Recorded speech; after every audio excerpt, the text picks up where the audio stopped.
નમસ્કાર વિદ્યાર્થી મિત્રો, ગુડ મોર્નિંગ.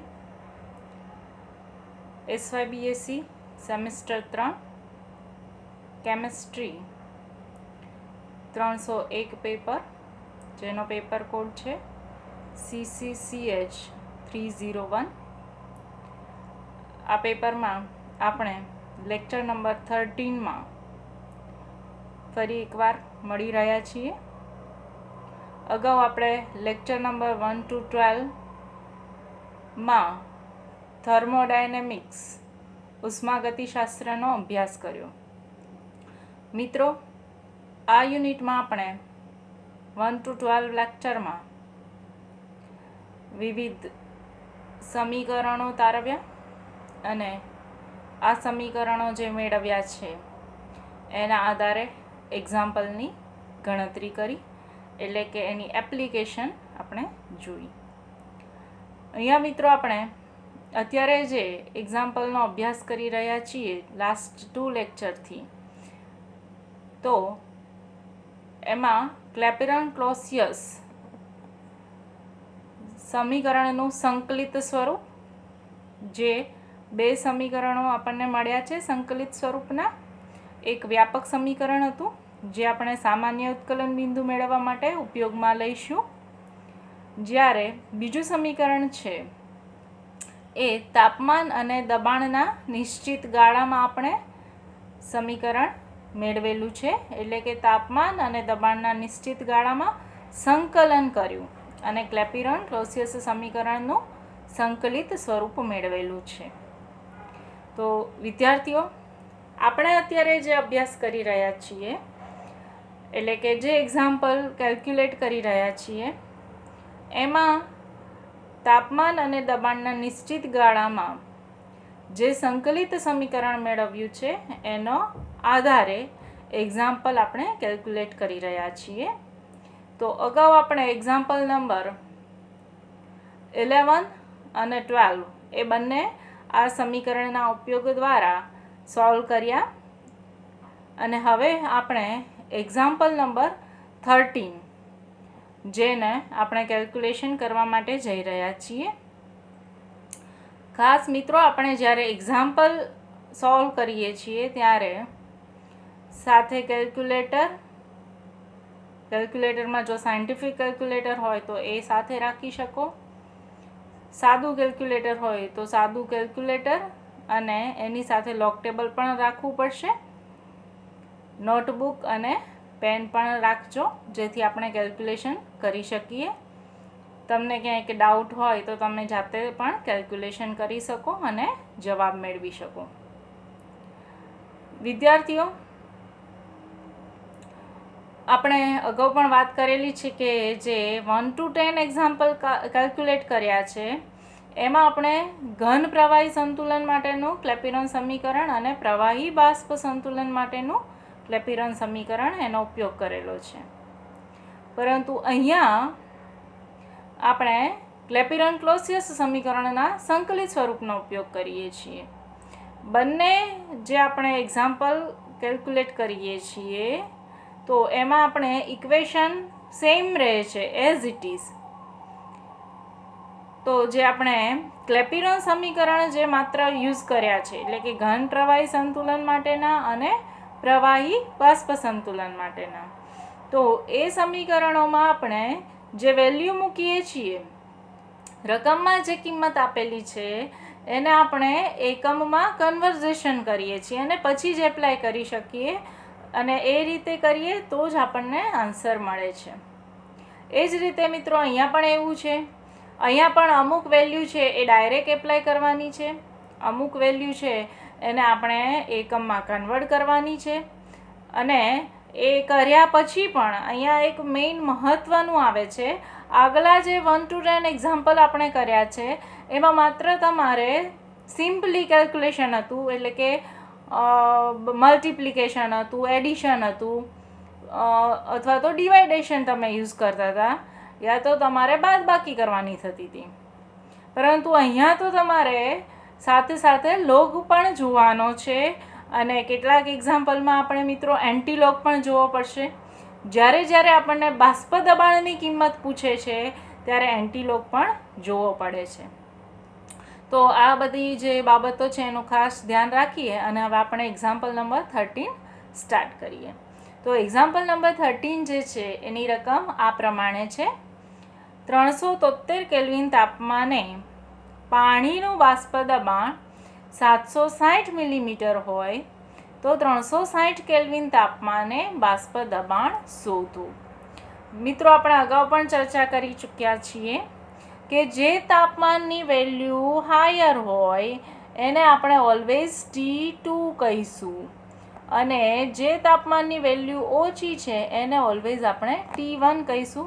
કારણ કે આપ ઇક્વેશનમાં જોઈ શકો છો, કારણ કે અહીંયા બે તાપમાનની બાદબાકી છે તો ઓલવેઝ T2 માઇનસ T1 કરીએ છીએ. પરિણામે T2ની વેલ્યુ હાયર હોવી જોઈએ તો જ એ બેની બાદબાકી છે એ આપણને પોઝિટિવ મળે. તો હવે આપણે જોઈએ તો આપણને અહીંયા જે રકમ આપી છે એમાં તાપમાન છે એ તાપમાન દર્શાવેલું છે 373 કેલ્વિન. ત્યારે આપણને બાષ્પ દબાણ આપ્યું છે 760 મિલીમીટર. તો પહેલાં તો તાપમાનની વેલ્યુ જોઈએ. આપણને જે આપેલી છે પહેલી જે સેન્ટેન્સ છે એમાં એ 373 છે, જ્યારે બીજું તાપમાન છે એ 360 છે. તો બંનેમાં જે હાયર છે એને આપણે T2 આપીશું.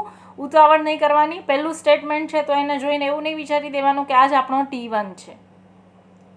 તો આપણે અત્યારે જે અંડરલાઇન કરી છે એ બંને થશે T2 અને આ જે દબાણ છે એ થશે P2. જ્યારે અહીંયા આપણને એની સાથે આપેલું છે કે 373 કેલ્વિન તાપમાને પાણીનું બાષ્પ દબાણ એ 760 મિલીમીટર હોય તો 360 કેલ્વિન તાપમાને બાષ્પ દબાણ શોધો. તો આ આપણને આપેલું છે T1 અને ત્યારે જે આપણને બાષ્પ દબાણ શોધવાનું કહ્યું છે એ આપણે કોને શોધવાનું થશે? P1ની કિંમત શોધવાની થશે. તો P1 is equal two question mark જે આપણે શોધવાનું છે.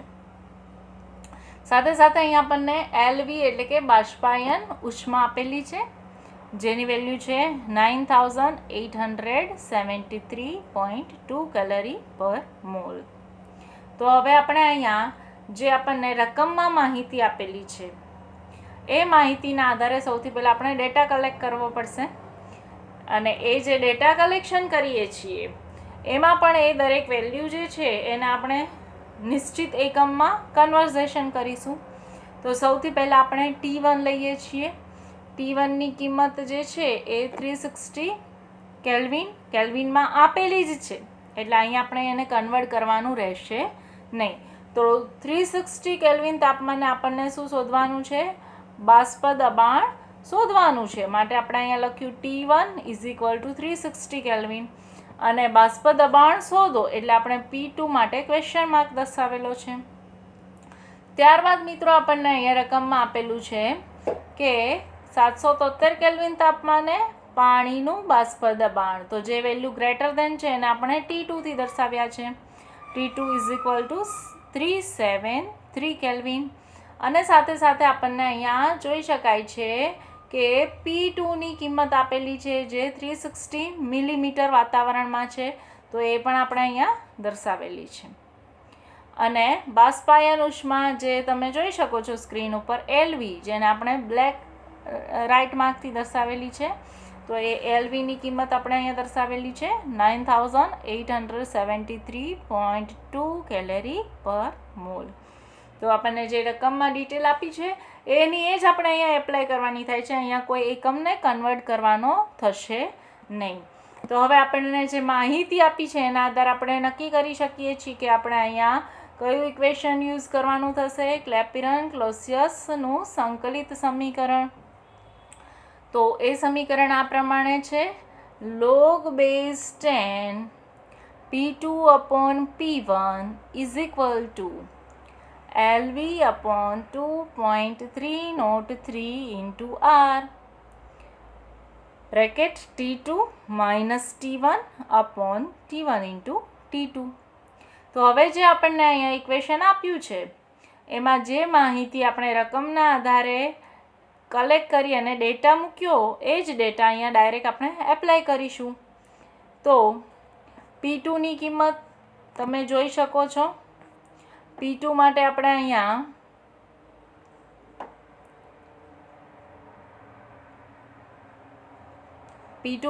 આપણે લખ્યા છે 760 મીમી. તો અહીંયા P2ની જગ્યાએ આપણે 760 મિલીમીટર દર્શાવીશું. P1 એ શોધવાના છે એટલે આપણે એમને એમ રાખીશું. LVની કિંમત જે તમે સ્ક્રીન ઉપર જોઈ શકો છો 9873.2 કેલરી પર મોલ, જેને આપણે રેડ અંડરલાઇનથી દર્શાવી છે. તો એ વેલ્યુ આપણે અહીંયા LVના સ્થાને મૂકીશું. Divided 2.303 into R. તો 2.303 એ તો એઝ ઇટ ઇઝ રહેશે, પરંતુ આરની વેલ્યુ તો જ્યારે આપણે આ ક્લેપેરન-ક્લોસિયસ સમીકરણના સંકલિત સ્વરૂપ ધરાવતા સમીકરણનો ઉપયોગ કરીએ છીએ ત્યારે R એ વાયુ અચળાંક છે અને વાયુ અચળાંકની કિંમત ઓલવેઝ આપણે 1.987 calorie into mole inverse into degree ઇન્વર્સમાં દર્શાવીશું. એટલે કે આરની વેલ્યુ જે આપણે મૂકવાની થાય છે એ આવશે 1.987. પછી આપણે બ્રેકેટમાં કિંમત જોઈએ તો T2ની વેલ્યુ જે આપણે અહીંયા લખેલી છે, T2 એટલે કે જે તાપમાન વધારે છે એને આપણે T2 આપીએ છીએ, એટલે કે એને 2 નંબર આપીએ છીએ, જેનું વેલ્યુ વધારે છે એને. તો 373 કેલ્વિન એ આપણે T2ના સ્થાને મૂકીશું અને T1ના સ્થાને લઈશું 360. બરાબર છે. ડિવાઇડેડ મલ્ટિપ્લિકેશન કરવાનું છે આપણે બંને તાપમાનનું. તો આપણે નેક્સ્ટ સ્ટેપમાં આપણે આ બધી જ જે વેલ્યુની અત્યારે ડિસ્કસ કરી એ આપણે આ સમીકરણમાં મૂકીએ. તો આપ જોઈ શકો છો કે આ રીતે એ ઇક્વેશન છે એમાં આપણે કિંમત મૂકેલી છે. તો P2ના સ્થાને આપણે દર્શાવીએ છીએ 760.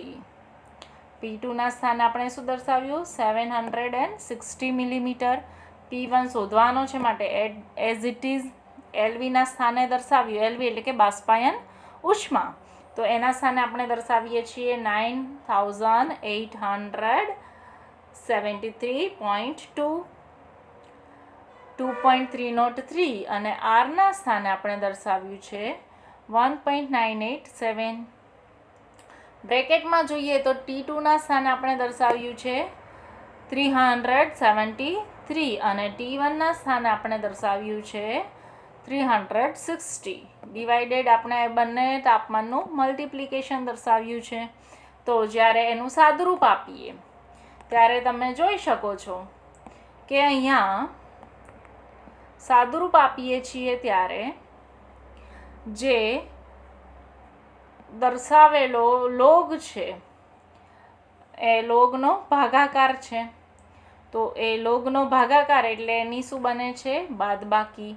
એટલે આપણે એનું સ્ટેપ દર્શાવ્યું છે log base 10 760 માઇનસ જે છેદમાં છે એની બાદબાકીમાં જતું રહ્યું. એટલે કે આ જે P1 વાળું છે એ બાદબાકીથી આપણે દર્શાવ્યું માઇનસ log base 10 P1. તો આપણે લેફ્ટ હેન્ડ સાઈડનું સાદુરૂપ આપ્યું.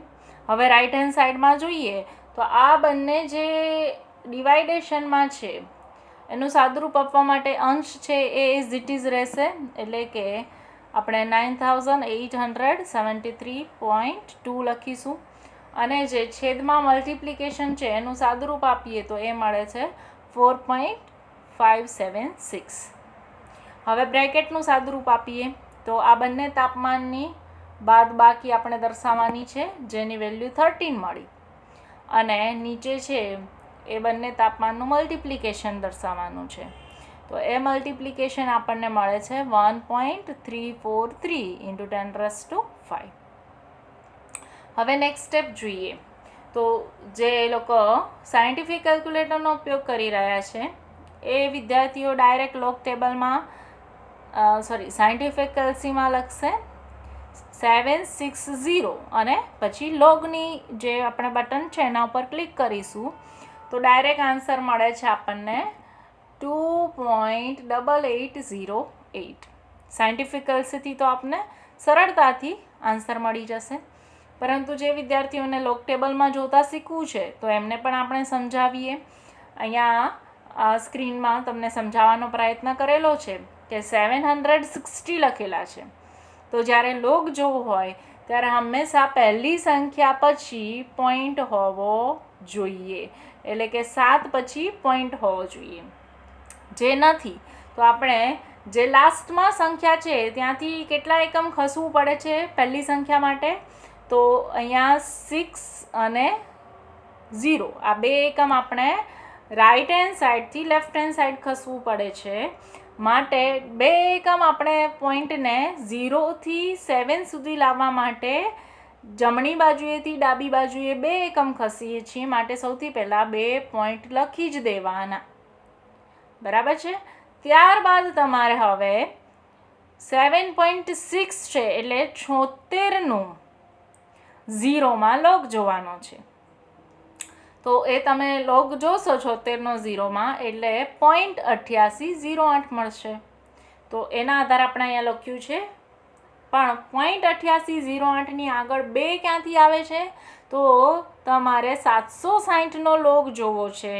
માટે આપણે નોર્મલી શું વાંચીએ કે 760 પછી પોઈન્ટ છે, તો પોઈન્ટને આપણે 0થી ખસેડી અને 7 સુધી લાવવો છે. પહેલાં જે ડિજિટ છે 7 ત્યાં સુધી આપણે ખસેડવો પડશે.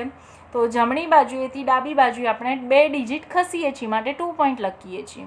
જો આપણે 3 ડિજિટ ખસતા હોત તો 3 પોઈન્ટ લખત, બરાબર છે. એના પછી માઇનસ લોગ બેઝ 10 P1 અને સાથે સાથે આપણે અહીંયા સાદુરૂપ પણ આપીએ છીએ. તો જે સાદુરૂપ આપવાનું છે એ આ પ્રમાણે થશે. આ જે ડિવાઇડેશન છે જમણી બાજુએ પહેલું સ્ટેપ 9873.2 ડિવાઇડેડ 4.576. તો એનું સાદુરૂપ આપણને મળે છે 2.149 × 10⁻3. બરાબર છે. જો આપ જોઈ શકો છો કે આ બંનેનું જે સાદુરૂપ છે એ ડિવાઇડેશન કરીએ તો એની આપણને વેલ્યુ આટલી મળશે. અને પછી આ બ્રેકેટનું જે છે એ વેલ્યુની આપણે સાદુરૂપ આપીએ તો એ ડિવાઇડેશનની વેલ્યુ આપણને મળે છે 9.6798 ઇન્ટુ, હવે આ માત્ર 13/1.343નું જ આપણને સાદુરૂપ આપ્યું. જે છેદમાં રહેલા 10⁵ છે એ અંશમાં ગયા એટલે +5માંથી એ -5માં કન્વર્ટ થયા. હવે આપણે અહીંયા જે આ 2 પોઈન્ટમાં વેલ્યુ દર્શાવી છે 10⁻³ અને 10⁻⁻5 સિવાયનું, તો 2.149 અને 9.6798 એ બંનેનું આપણે મલ્ટિપ્લિકેશન કરીએ તો એની વેલ્યુ મળે છે આપણને 20.80 ઇન્ટુ 10⁻² જે છે એ એઝ ઇટ ઇઝ રહે છે, એટલે કે 10⁻³ ઇન્ટુ 10⁻⁻5. જ્યારે એમાં લેફ્ટ હેન્ડ સાઈડ છે એને તો આપણે એમને જ રાખીશું, કારણ કે સાદુરૂપ આપતા આપતા માત્ર આપણે લોગ બેઝ 10 P1ને જ કરતા બનાવવાનો છે. આપણને અહીંયા રકમમાં પૂછ્યું છે કે 360 કેલ્વિને બાષ્પ દબાણ શોધો, તો આપણે અહીંયા P1 શોધવાનો છે. માટે P1ને આપણે લાસ્ટમાં કરતા બનાવવા પડશે. હાલ P1 છે એ લોગ બેઝ 10ના ફોર્મમાં છે, માટે લોગ બેઝ 10 P1ને કરતા બનાવવા પડે. એટલે ત્યાં સુધી આપણે બંને બાજુએ સાદુરૂપ આપતા જઈશું.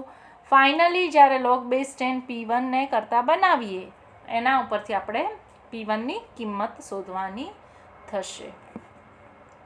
તો મિત્રો હવે આપણે અહીંયા સાદુરૂપ આપીએ અને પછી આ જે લોગ બેઝ P1 છે એને આપણે માઇનસમાંથી પ્લસમાં કન્વર્ટ કરીશું.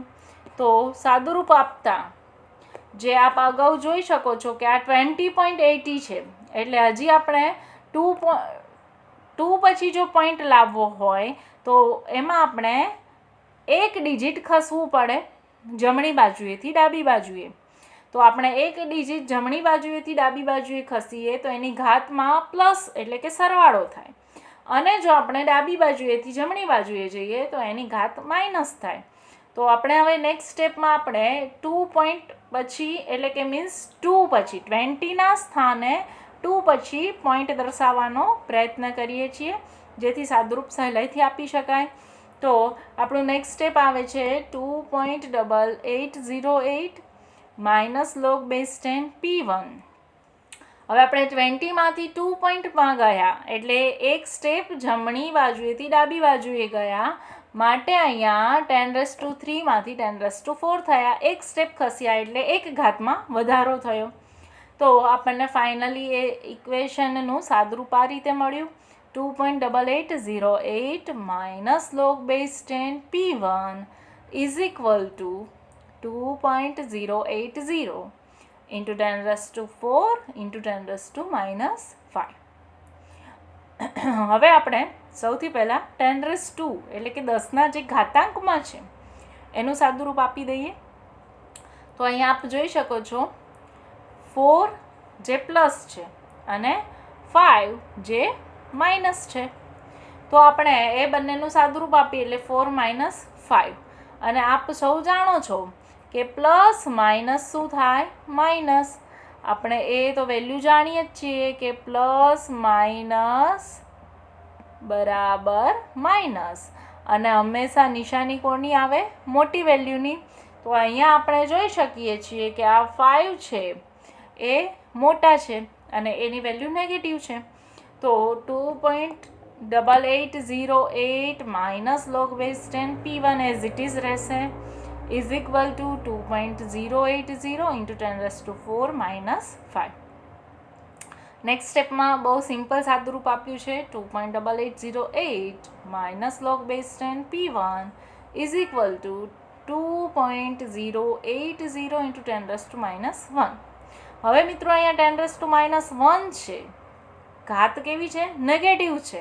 તો આપણે હવે જમણી બાજુથી ડાબી બાજુએ ખસીએ એટલે એ બેલેન્સ થઈ જશે. માટે 2 પોઈન્ટના સ્થાને 0.2080 દર્શાવ્યા છે અને જે લેફ્ટ હેન્ડ સાઈડ છે તો એ ઇટ ઇઝ જ રહ્યું છે 2.8808 minus log base 10 P1 is equal two જે 10⁻1 હતા એને આપણે 10⁻2માંથી દૂર કરી અને ડિજિટમાં લાવી દીધા. તો એ વેલ્યુ છે 0.2080. હવે મિત્રો આપણે અહીંયા P1 જે છે log બેઝ 10 P1 એ આપ જોઈ શકો છો કે નેગેટિવ છે. તો એ નેગેટિવને પોઝિટિવ કરવા માટે અહીંયા આ રેડ એરો દર્શાવે છે સ્ક્રીન ઉપર. એ નેગેટિવમાંથી આપણે અહીંયા જે લેફ્ટ હેન્ડ સાઈડ છે ત્યાંથી રાઈટ હેન્ડ સાઈડ લઈ જઈએ છીએ એટલે નેગેટિવ વેલ્યુ છે એ પોઝિટિવ બની જશે. અને સાથે સાથે જે 0.2080 છે એ ઇઝ ઇક્વલની સામેની બાજુ છે. આપણે log બેઝ 10 P1ને કરતા બનાવીએ છીએ. તો આ જે 0.2080 છે એ સામેની બાજુથી આ બાજુ આવે છે એટલે finally log base 10 P1 is equal two, હવે આ વેલ્યુ કેવી છે? પ્લસ વેલ્યુ છે. તો એ આપ જોઈ શકો છો એરોથી જમણી બાજુથી ડાબી બાજુએ આવી, માટે એ કેવી બની ગઈ? નેગેટિવ. તો એ બંનેનો આપણે અહીંયા ડિફરન્સ લેવો પડશે. ડિફરન્સ જે મળે છે એ વેલ્યુ છે 2.6728. તો log base 10 P1 is equal two આપણને મળ્યું 2.6728. બરાબર છે. હવે મિત્રો આપણે અહીંયા આ જે વેલ્યુ મળી એ કોની મળી? log બેઝ 10 P1ની, એટલે કે બાષ્પ દબાણનો લઘુ ગુણાંક. તો હવે આપણે P1ને કરતા બનાવવા હોય તો એ લોગ દૂર કરવા માટે બંને બાજુએ એન્ટીલોગ લેવા પડે. પરિણામે બંને બાજુએ એન્ટીલોગ લઈએ તો લોગ એન્ટીલોગ કેન્સલ થશે, પણ જે સામેની બાજુએ આપણી પાસે ડિજિટ છે એનો આપણે શું જોવો પડે? એન્ટીલોગ. એટલે કે 2.6728 એનો આપણે એન્ટીલોગ લેવો પડશે. તો જે મિત્રો પાસે સાયન્ટિફિક કેલ્ક્યુલેટર છે એ તો ખૂબ ઇઝીલી જોઈ શકે છે. સાયન્ટિફિક કેલ્ક્યુલેટરમાં તમે 2.6728 શિફ્ટ અને પછી લોગનું જે બટન છે એના ઉપર ક્લિક કરશો તો તમને ડાયરેક્ટ સ્ક્રીન ઉપર જવાબ દેખાશે 470.76 મિલીમીટર. તો તો આ તમે સાયન્ટિફિક કેલ્ક્યુલેટરમાં ડાયરેક્ટ જ સ્ક્રીન ઉપર તમારી ડિજિટલ સ્ક્રીન જે છે એમાં આન્સર લાવી શકો છો. એન્ટીલોગની કિંમત આ રીતે આપણે મેળવી શકીએ છીએ, જેથી બાષ્પ દબાણની કિંમત આપણને મળી 470.76 મિલીમીટર. પરંતુ જે વિદ્યાર્થીઓ સાયન્ટિફિક કેલ્ક્યુલેટરની સ્થાને લોગ ટેબલનો ઉપયોગ કરી રહ્યા છે, તો એ વિદ્યાર્થીઓને એન્ટીલોગ જોવા માટે આપણે અહીંયા મદદરૂપ થઈએ. તો કેવી રીતે એન્ટીલોગ જોઈશું?